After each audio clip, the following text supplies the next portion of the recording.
नमस्कार, मैं तुलिका सिंह। आप देख रहे हैं न्यूज 21। भारत सरकार के महत्वाकांक्षी भारतमाला प्रोजेक्ट में अब तक के सबसे बड़े घोटाले का पर्दाफाश हुआ है। छत्तीसगढ़ में इस प्रोजेक्ट के तहत भूमि अधिग्रहण और मुआवजा प्रक्रिया में बड़े पैमाने पर गड़बड़ी की गई है, जिससे सरकारी खजाने को भारी नुकसान हुआ है। अब आर्थिक अपराध अन्वेषण शाखा यानी EOW और एंटी करप्शन ब्यूरो यानी ACB ने इस घोटाले में कार्रवाई करते हुए 4 अधिकारियों को गिरफ्तार किया है।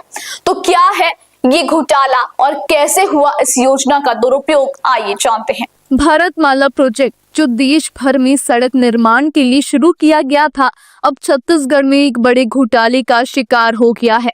यह अभनपुर तारखेल क्षेत्र में भूमि अधिग्रहण के दौरान फर्जी तरीके से एक ही जमीन के 6 मालिकों के नाम दर्ज कर दिए गए। इसके बाद इन नामों के आधार पर करोड़ों रुपए का मुआवजा बांट दिया गया और सरकारी धन का दुरुपयोग किया गया।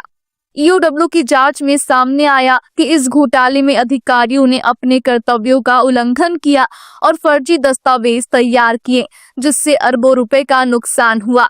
शुक्रवार को हुए छापे में 4 प्रमुख आरोपी गिरफ्तार किए गए हैं, जिनमें हरमीत खनूजा, उमा तिवारी, केदार तिवारी और विजय जैन शामिल हैं।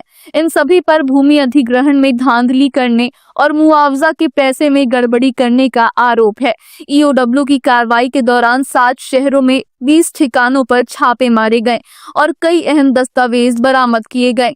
इस पूरे घोटाले में तत्कालीन SDM निर्भय साहू का नाम भी सामने आया है, जो इस योजना के मास्टरमाइंड के रूप में उभरे हैं। निर्भय साहू ने रायपुर धमतरी नेशनल हाईवे 30 के तहत जमा हुए 24 करोड़ रुपए से करीब 2 करोड़ 16 लाख रुपए की घूस का भुगतान किया। ये राशि फर्जी तरीके से उमा तिवारी के नाम पर ट्रांसफर की गई और बाद में ये पैसे अन्य संदिग्ध खातों में ट्रांसफर हो गए।